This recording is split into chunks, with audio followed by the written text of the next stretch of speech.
Okay. எல்லாருக்கும் Valentine's டே வாழ்த்துக்கள், காதலர் தின வாழ்த்துக்கள். அடுத்து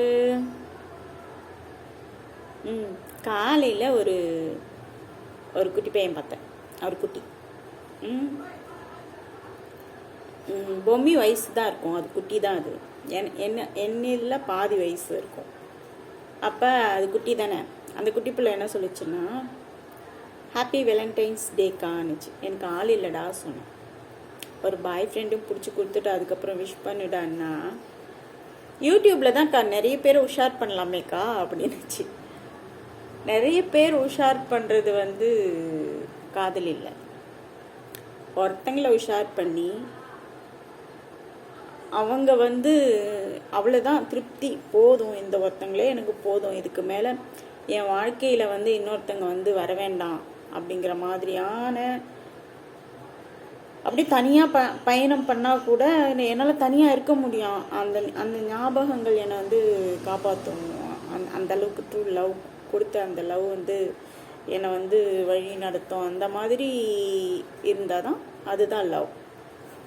சரியா? அதுக்கப்புறம் ஒரு முறை என்னாச்சுன்னா, நிறைய பேர் மேலே காதல் வரும் அப்படின்னு சொன்னாங்க. எல்லார் மேலேயும் காதல் வராதுங்க.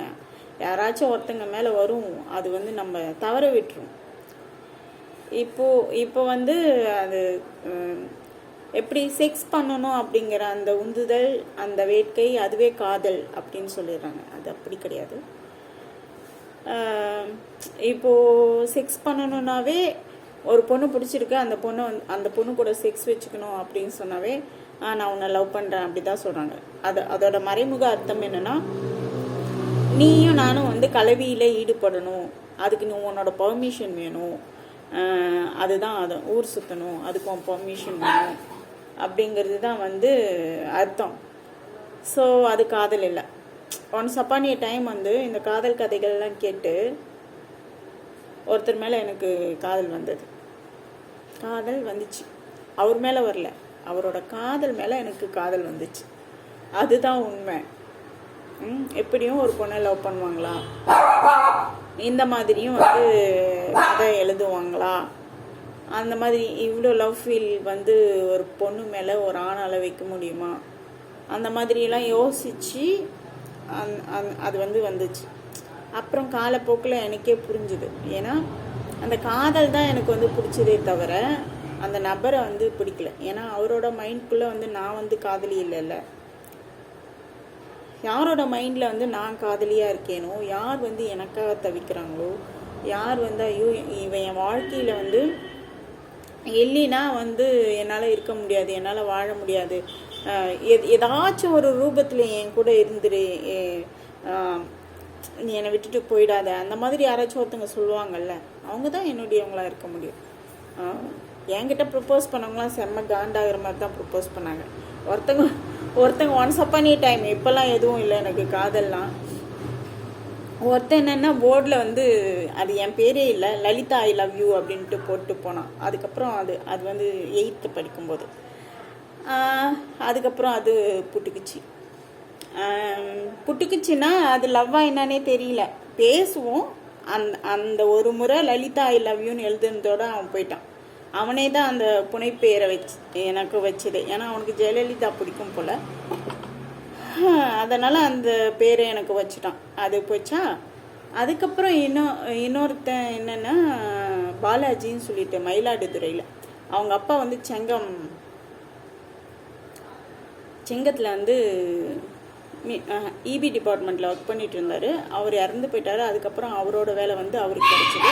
அவர் அதுக்கப்புறம் மயிலாடுதுறையே போயிட்டார். அவர் என்ன பண்ணார், பத்திரிக்கையை கொண்டு வரும்போது எனக்கு ஐ லவ் யூ சொல்கிறார். எனக்கு பத்திரிக்கையை கொடுத்துட்டு நான் உன்னை ரொம்ப லவ் பண்ணுறேன் அப்படின்னு சொன்னால் அதுக்கு என்ன அர்த்தம்னு எனக்கும் தெரியல. அதனால் நான் கன்ஃபியூஸ் ஆகி அதுக்கப்புறம் விட்டுட்டேன். இது 2 தான் டைரெக்டாக ஐ லவ் யூ, நான் உன்னை லவ் பண்ணுறேன் அப்படி சொன்னது. அதுக்கப்புறம் யாரும் லவ்லாம் பண்ணல. சரியா? அதுக்கப்புறம் இன்னொருத்தங்க லவ் கூட எனக்கு ரொம்ப பிடிச்சது. என்னோடய ஃப்ரெண்டு ஒருத்தர், அவர் பொம்மியோட அப்பா. அவரோட காதல் வந்து எனக்கு ரொம்ப பிடிச்சது. அவர் கூட என்ன லவ் பண்ணல. அவர் லவ் பண்ண பொண்ணோட பேர் வந்து பாரதி. அவரோட காதலி எப்படி இருக்கணும் அப்படின்னு நினச்சாருன்னா, நீளமாக கூந்தல் இருக்கணுமா அவரோட காதலிக்கு. அதுக்கப்புறமா என்னென்னா அவங்க வந்து கால் வந்து இப்படி படுத்துட்டு முன்ன பின்ன ஆட்டணும் அப்படிங்கிற மாதிரி. அது சுட்டு போட்டாலும் எனக்கு வராது. என்னோட கால் வந்து போலி அட்டாக்கான, அதை முன்ன பின்னெல்லாம் ஆட்ட முடியாது. நான் ஒரு காதலியாகவும் இருக்க முடியாது, அப்புறம் மனைவியாகவும் இருக்க முடியாது. ரிஜெக்டட். சரி, ஓகேவா? அப்புறம் அதனால் இந்த காதல் கவிதையெல்லாம் அழகாக எழுதுவேனே தவிர வசனத்தில் வந்து டைலாக்லாம் நல்லா எழுதுவேன்.